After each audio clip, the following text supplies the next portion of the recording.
Hello my beautiful friends, welcome back to my channel. It is so good to have you back here again for a new episode, and if you are new here, hello and welcome.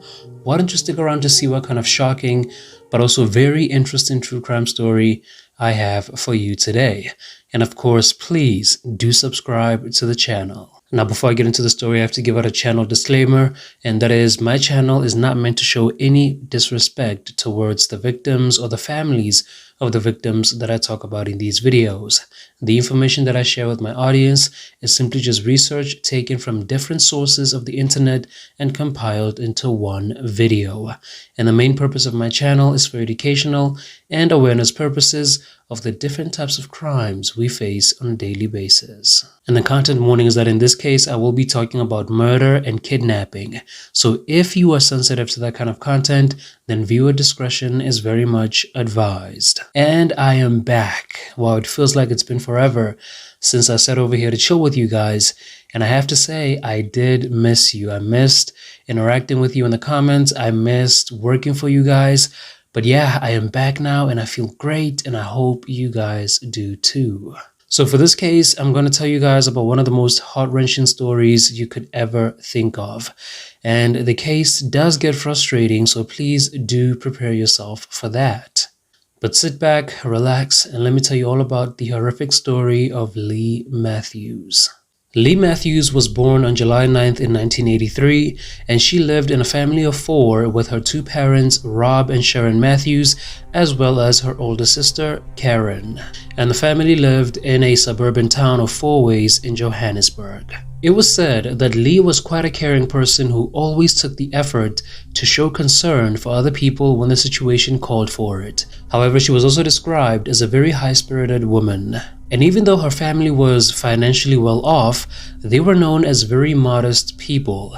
And so they raised Leigh to also be a very modest young woman. Leigh and her mother Sharon were also quite close with each other, and they would often share activities such as going shopping and also going out to grab a cup of coffee together. And it was said that Leigh also had quite a good social life. She had really good friends, and whenever they would go out together, she would always make sure to let her family know where she was and how she was doing. So she was also a very responsible young person. Now, another person we're going to be talking about in this case is a man by the name of Donovan Moodley. Donovan was born in the year 1980 to his parents Stephen and Mary Moodley, and he was born in Alberton, Johannesburg. Donovan had one sibling, a sister by the name of Mikkel, and his dad was actually a pastor at a local church, and his mom Mary would often help out his dad with the church and also with the teachings that he provided, and then she would also help him raise the kids. They lived quite a comfortable life that they were very much content with. And when Donovan finished high school, he went on to work for a travel agency by the name of New Directions.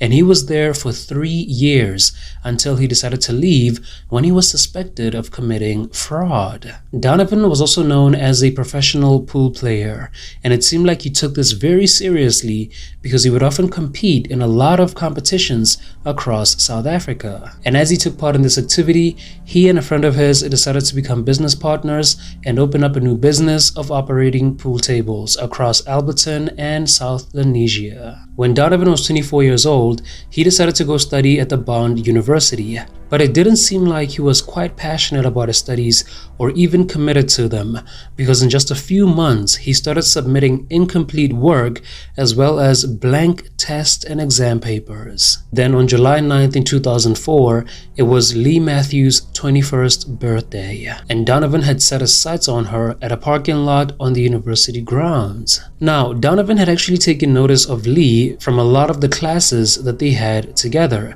and as a matter of fact, he even spoke to her a few months prior and had taken quite an interest in her. Leigh had to meet up with her mom Sharon so she could give her back her credit card that she was using on the previous day.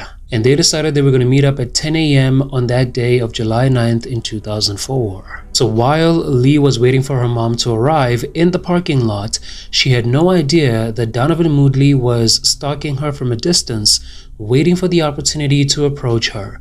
And when he saw this chance, he went over to her and then he quickly got into her car. So just after 10 a.m., Sharon Matthews arrived at the parking lot at the university grounds, and then she started texting her daughter, letting her know that she had arrived to take her credit card. But then time started to go by without a single response from Leigh, and this was quite concerning because Leigh was also known as a very punctual person, so this was very much out of character for her. And also on that day, Leigh was supposed to meet up with her friends Giselle and Neil, and they were also trying to get a hold of her but couldn't seem to reach her. And after multiple tries of trying to get a hold of Leigh, someone finally answered Sharon's calls to Leigh's phone, but it was not her daughter. On the other end of the call was a man telling Sharon, "I have taken Leigh. I have your daughter." Now at first, Sharon Matthews thought this was some sort of prank, but then as the call went on, this man started lashing out at Sharon and then told her that he would kill her daughter without a second thought. And after that, the call ended, and then Sharon called her husband, Rob, immediately to let him know what was happening. And then Rob also decided to call his daughter's phone so he could try to talk to this man who says he took his daughter. And as they started talking, the man made demands for 300,000 rand if they ever want to see their daughter alive again.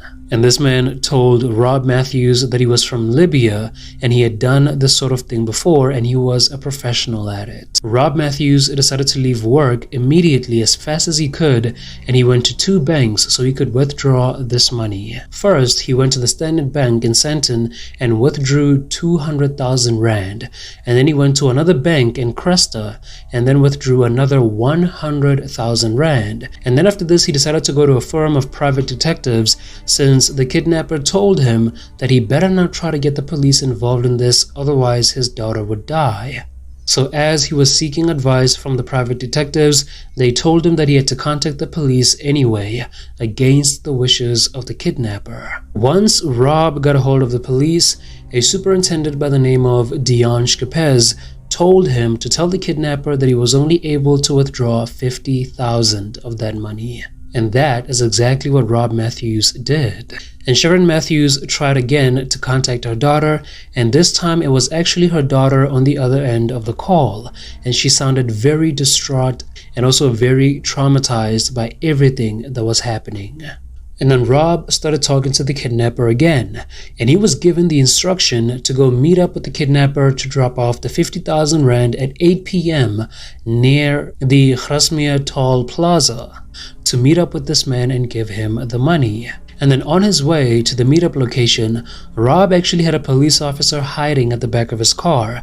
But as he was still driving to meet up with this man, he started getting a bit anxious about the policeman who was hiding in his car, and then he decided to drop him off at a gas station because he felt like the presence of this officer could somehow get everything ruined and put his daughter in even more danger. So after dropping off the police officer, he decided to continue on the journey by himself. But then as he was driving by himself, he ended up making a mistake and ended up at the wrong location.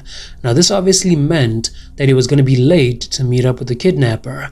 And when he realized this, he got a phone call from the man and he was furious with him. This kidnapper started swearing and shouting at Rob Matthews, but then it was said that this phone call actually provided a clue that would be very important in catching this man in a later stage.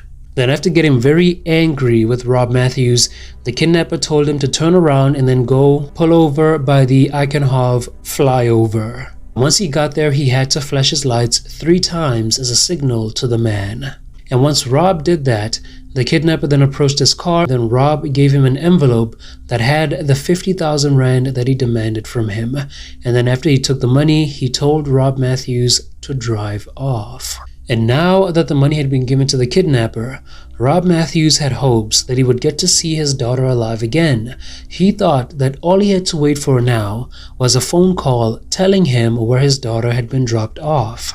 But then as minutes went by and then another hour went by, Rob heard nothing from the kidnapper. And then when he tried to call this guy to find out what's happening, his daughter's phone was then switched off. And then after another hour, Rob tried multiple times to reach his daughter, but again, nothing came out of this. And then after more time went by, it became more evident to Rob and Sharon Matthews that they would never get to see their daughter alive again, and then even days went by without hearing a single word from their daughter, Leigh. The two parents sought out the help of the Joint Operations Center at the Johannesburg police station, where more than 100 officers were working on this case, which included hostage negotiators as well as the private detectives from the firm that Rob went to the first time around. And they all waited to hear from the kidnapper, but again, nothing happened. They never heard a single word from this man.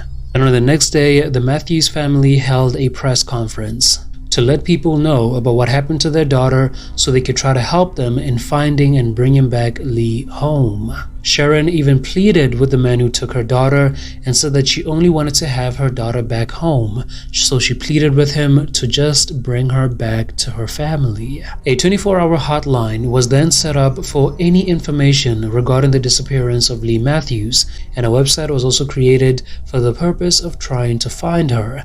And then after the press conference that the family held, this case got a lot of media attention. Then on July 21st in 2004, a man who lived in a local squatter camp by the name of Elliot Makubela was cutting grass that he would often sell for people who wanted to use it for thatching. And then he made a terrible discovery as he was doing this. He came across the naked body of Leigh Matthews. Elliot then ran as fast as he could to the local bar, and he would talk to anyone who could listen about what he had just found. And luckily, there were actually police officers in the bar, and they took his statements. And then just a few hours later, the body that was discovered was indeed confirmed to belong to 21-year-old Leigh Matthews. And unfortunately, this meant that her family had to receive news that would forever be their worst nightmare. While forensic officers were examining her body, they discovered that she had 4 gunshot wounds, and also she had freezer burns on her feet as well as on one of her hands. It was also said that her body was actually very well preserved. Leigh Matthews had been missing for 12 days, and now investigators were starting to create a picture of what happened and how it eventually led to the discovery of her body. Detective Pete Baileyfelt was called in to assist with this case because now at this point it had been 46 days since Leigh Matthews' body was discovered. And I have mentioned how well known for his expert detective skills Pete Baileyfelt is, especially in cases like the one of Bongani Mfeka, which I have recently talked about on my channel. Detective Baileyfelt wanted to start the case from the very beginning to get a better idea of it. He started talking to the family once again so he can get a better picture of what happened. And this is when he got the idea that whoever took Leigh was someone who actually knew her, judging from the way she was kidnapped. Detective Baileyfelt theorized that since Leigh was last seen on the campus parking lot on her way to her car, it could mean that this person was actually waiting for her, and when he went to her, she was not immediately suspicious of him, showing that she was actually familiar with this man. Another clue that the detective got came from the time Rob Matthews had to go and deliver that 50,000 rand. Now remember, Rob actually made a mistake of going to the wrong location, and when he did, the kidnapper got very angry at him and started shouting and swearing at him.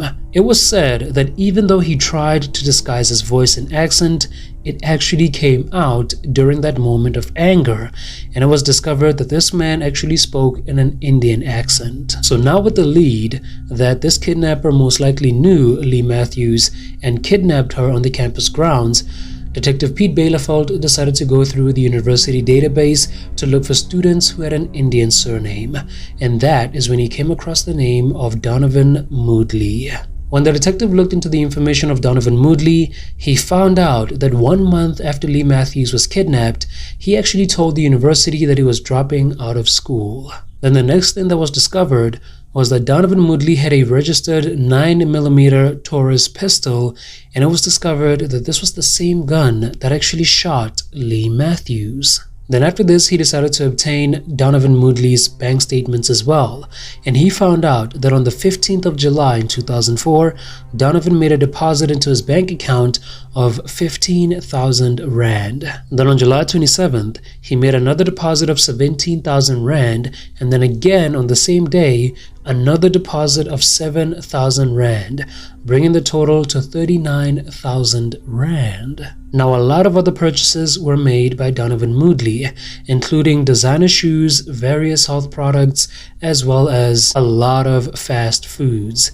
He also decided to repair his motorcycle for 22,800 rands, and then he bought a very expensive ring and decided to propose to his girlfriend. So basically, life was just going on as normally as it possibly could for Donovan, and he was just acting like nothing ever happened.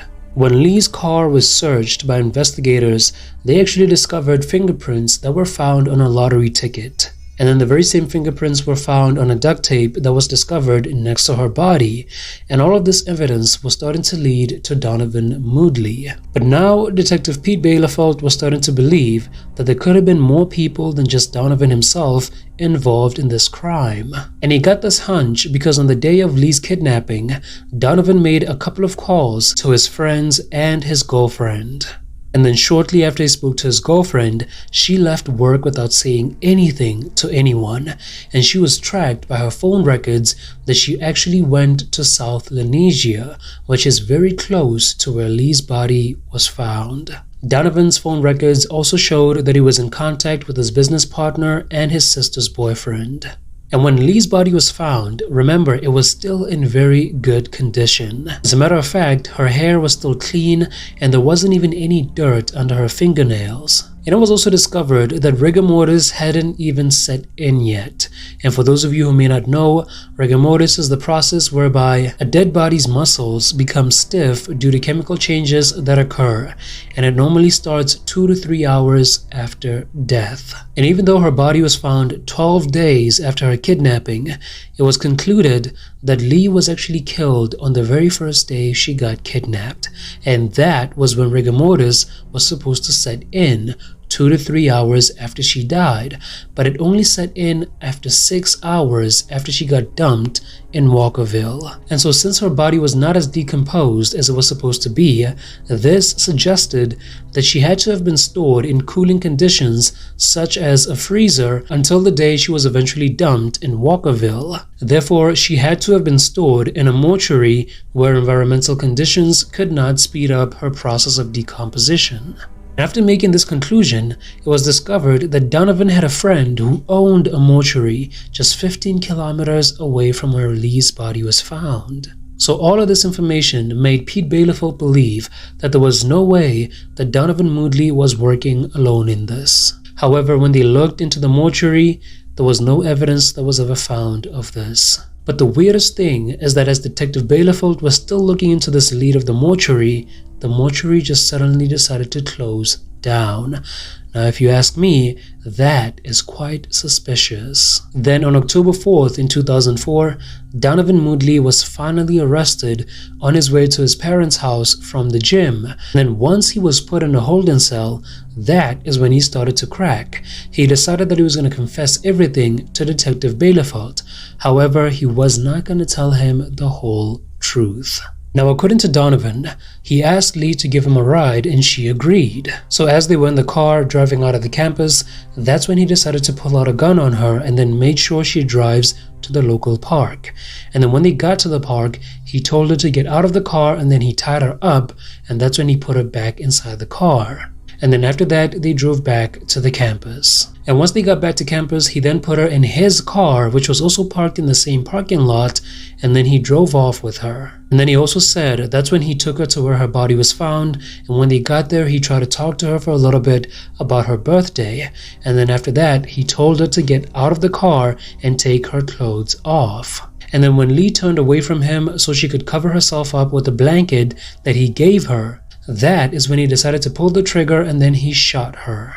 He then went on to point out the location of the crime scene and also where he burned off her clothes after he told her to take them off. All that was found was the underwire of her bra and also the zipper of her jeans and also her burned cell phone. And they were found just 2 kilometers away from Donovan Moodley's parents' house. Once Donovan's parents learned about what he had done, they were completely horrified. It was even said that Donovan's mom also broke down once she learned that the very same young woman that she was praying for when she heard about her from the news was the very same one that her son was responsible for kidnapping and for killing. During the trial, a ballistics expert testified that the shot that killed Leigh Matthews was the one that was found 30 centimeters from the back of her head, and it suggested that Donovan was crouching over her as she was sitting on the ground. An inspector by the name of John Neven Hayes also testified that Leigh was not killed in the place that she was found, suggesting that she could have been killed elsewhere and then dumped where she was found. An entomologist by the name of Dr. Mervyn Mansell also came and testified that Leigh's body would have been in the latest state of decomposition if she had been left there for 24 hours after death. There would have been flies as well as fly eggs and maggots within her gunshot wounds, but when she was discovered, none of these were found. Then a spider expert by the name of Anna Dippenar also came to testify, because it was also discovered that between Leigh's legs, a spider had actually started forming its web. And this became a very important piece of evidence against Donovan Moodley. Now, this spider was a funnel web spider, and it was said that it wouldn't have been on Leigh's body for that long, which obviously meant that her body had been dumped there recently. Then on July 5th in 2005, Donovan Moodley pleaded guilty to kidnapping, extortion, as well as murder. And after this, his fiancée still continued to stick by his side, saying that she will always be there for him, and she believed that Donovan had showed remorse and he was sorry for his actions. Donovan commented a few years later, saying that at first he was going to let Leigh Matthews go, but then the media and the press conferences blew the whole thing out of proportion. So basically to him, this was not that much of a big deal as it was to everyone else. Donovan Moodley was then sentenced to spend life in prison for the murder of Leigh Matthews. He was also given an additional 15 years for kidnapping and also an additional 10 years for extortion, all of which had to be served one after the other. His family was then instructed to pay back the $50,000 that he extorted out of the Matthews family. Now, Donovan tried on numerous occasions to appeal his sentence and his conviction. He ended up studying law in prison and then obtained a degree and then also pursued a master's degree. After this, in 2012, he applied for a retrial and he wanted to be his own defense. He claimed that he only pleaded guilty because he was fearing for his life and what could happen to him had he actually told the truth. He said that 3 Nigerian men by the name of Frank, Ellie, and Jemba, who were drug dealers, were the ones who actually killed Leigh Matthews, and they threatened his family if he ever told the police about them. And the only reason he ever helped them kidnap Leigh Matthews was because he owed them money and had to make up for that debt. He also went on to challenge the credibility of the evidence that was collected against him, including the lottery ticket found with his fingerprints in Leigh's car. He claimed that it must have been planted there so he could take the fall for a crime he never committed. He also claimed that Detective Bielefeld manipulated him into confessing to the crime. And then recently, in February of 2022, a parole hearing was held for Donovan Moodley, and at this point he had only served 17 years of his entire sentence. And the Matthews family, as well as the public, was obviously not happy about this. And the family believed that even after all these years, Donovan was still not remorseful of what he had done. And to the family, this hearing felt like going to Leigh's funeral all over again. However, at the end of it all, the parole board came to the decision that Donovan Moodley must remain in prison for the rest of his life, and his release would actually be an insult to justice. And if you ask me, it would be a very big insult to the Matthews family and the name of their daughter. But yeah, guys, that was the horrific story of Leigh Matthews. I would just like to say that I'm deeply sorry to the family for their loss. Their daughter never deserved anything like this. And it is completely heartbreaking that her life was ended at such a young age. And I'm very sure she had her own dreams and ambitions, and it's very sad that her friends and family will never get to bear witness to their fruition. But we genuinely hope that Leigh is resting in peace, knowing that justice was served in her name. And that is all that I have for you guys on this episode. Please let me know what you think about the story of Leigh Matthews. And also, what do you think about Donovan Moodley? And here's a question for you guys. Do you think Detective Bielefeld was right to believe that Donovan was not the only one involved in this crime? Let me know what you think in the comment section down below. And if you enjoyed this episode, please do give it a thumbs up by pressing the like button, because that would really help me out. But thank you guys for hanging out with me today. As always, your support will forever keep me going. And if you are new here, please be part of the family and subscribe to the channel for more true crime content. With that being said, I will see you guys in the next episode of the week. Until then, take care of yourselves, enjoy the rest of your day, and cheers.